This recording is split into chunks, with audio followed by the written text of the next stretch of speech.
Hello folks, আমাদের চ্যানেলে আপনাদের স্বাগত। আজ এই চ্যানেলের প্রথম সিনে ব্লগ, যেখানে আপনাদের বলবো দায়রা বুগিয়াল ট্রেকের গল্প। 25শে ডিসেম্বর 2024 কলকাতা শহর যীশু খ্রিস্টের জন্মদিন পালন করতে করতে পার্ক স্ট্রিটে এ মাথা থেকে ও মাথা হাঁটতে হাঁটতে ক্লান্ত। কিন্তু তখন আমরা 18টা পাগল, হ্যাঁ পাগলই বলা চলে, বেরিয়ে পড়েছিলাম একটা খুব পরিচিত এবং অপেক্ষাকৃত সহজ উইন্টার ট্রেক করবো বলে। আমাদের গন্তব্য ছিল হাওড়া স্টেশন এবং সেখান থেকে পূর্বা এক্সপ্রেস চেপে নিউ দিল্লি।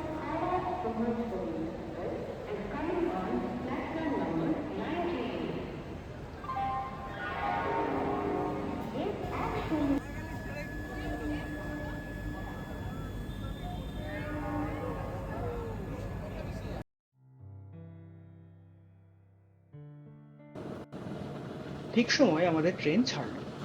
ব্রেকফাস্ট শেষ করতে করতেই কয়েক ঘন্টার মধ্যেই এসে পৌঁছলাম ধানবাদ স্টেশন। আবহাওয়া বেশ মনোরম।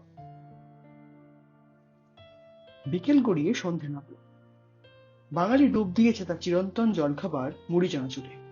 আড্ডা একদম জমে ক্ষীর।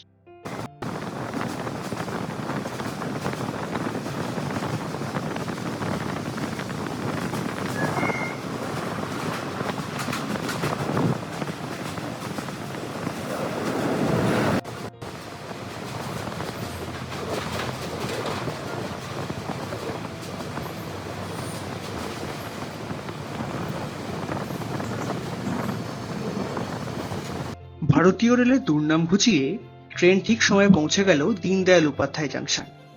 উত্তর ভারতের শীত তখন বেশ জাঁকিয়ে পড়েছে। আমরা ডিনার শেষ করে স্টেশনে নেমে একটু ঘুরে বেড়াচ্ছিলাম। তো সেই অসম্ভব শীতের মধ্যেও দেখলাম যে গোটা স্টেশনটা দুর্দান্ত ছবিতে সাজিয়ে তোলা হয়েছে। ফাঁকা শুনশান স্টেশন, জাস্ট মন ভরে গেছিল। রাত বাড়তেই সমস্ত প্রশংসার মুখে চুনকালি মাখিয়ে ভারতীয় rail back to its own form. এলাহাবাদে প্রায় 2 ঘন্টা লেট করলো। তারপর টোটাল 6 ঘন্টা দেরি করে বেলা 12টায় আমরা এসে নামলাম নিউ দিল্লি স্টেশন। ফ্লাইওভার পার করে আমাদের যেতে হবে পাহাড়গঞ্জ সাইডে। সেখান থেকে শেয়ার ট্যাক্সি করে আমরা যাব আইএসবিটি বাস স্ট্যান্ডে। সেই মতো তল্পা গুটিয়ে আমরা দল পেতে পাড়ি দিলাম পাহাড়গঞ্জের দিকে।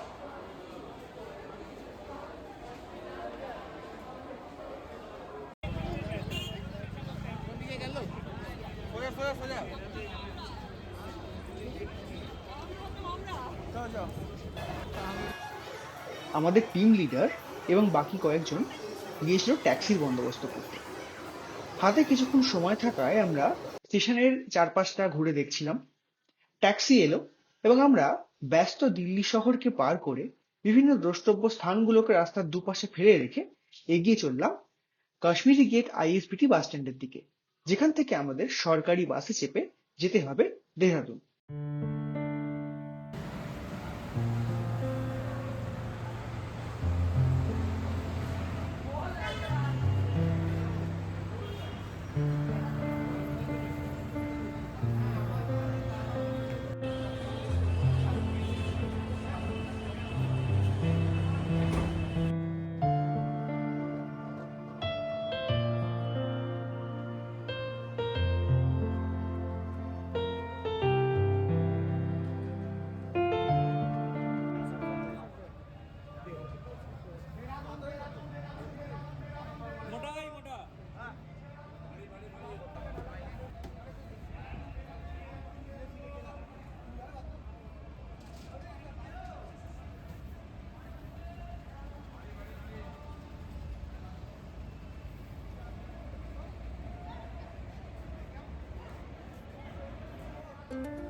धीरे चलना है मुश्किल तो जल्दी ही सही,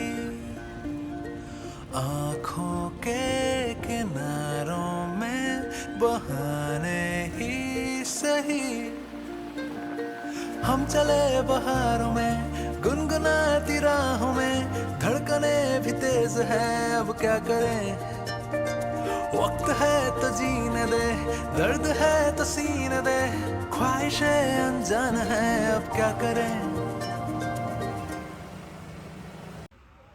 হাইওয়েতে ধীরে চলা সত্যিই মুশকিল। দিল্লি মিরাট হাইওয়েতে একটা সুইফট গাড়ির সাথে আমাদের সংঘর্ষ হয়েছিল। গাড়িটা ভয়ঙ্কর ক্ষতিগ্রস্ত হয়, কিন্তু আমরা লাকিলি চোটাঘাতের ওপর দিয়ে বেঁচে যাই। 2 ঘন্টা সময় নষ্টের পর ভয়ঙ্কর খিদে নিয়ে আমরা পথের ধারে একটা ধাবাতে লাঞ্চের জন্য দাঁড়াই। লাঞ্চ সেরে আবার বাস চলতে থাকে নিজের গতিতে। প্রায় রাত 8টা নাগাদ আমরা এসে পৌঁছই দেহরাদুন। সেখান থেকে অটো চেপে আমরা সবাই মিলে রওনা দিলাম আমাদের আজকের রাতের গন্তব্য হোটেল আশ্রয়তে। আজ আমরা এখানেই থাকবো। ট্রেন লেট এবং রাস্তার অ্যাক্সিডেন্ট সামলে একটা ঘটনাবহুল দিন। ক্লান্ত শরীরটা শুধুমাত্র রেস্ট করছিল। হোটেলের বাইরে চোখ ধাঁধানো সব বাইক, স্কুটার এবং গাড়ির সম্ভার, তার সঙ্গে অসম্ভব সুন্দর এবং এস্থেটিক একটা রিসেপশন। কিন্তু হোটেলের গল্প কিংবা দেরাদুন থেকে রায়তাল যাওয়ার এক্সপিরিয়েন্স নিয়ে আবার আসবো আগামী পর্বে। ততক্ষণ টাটা।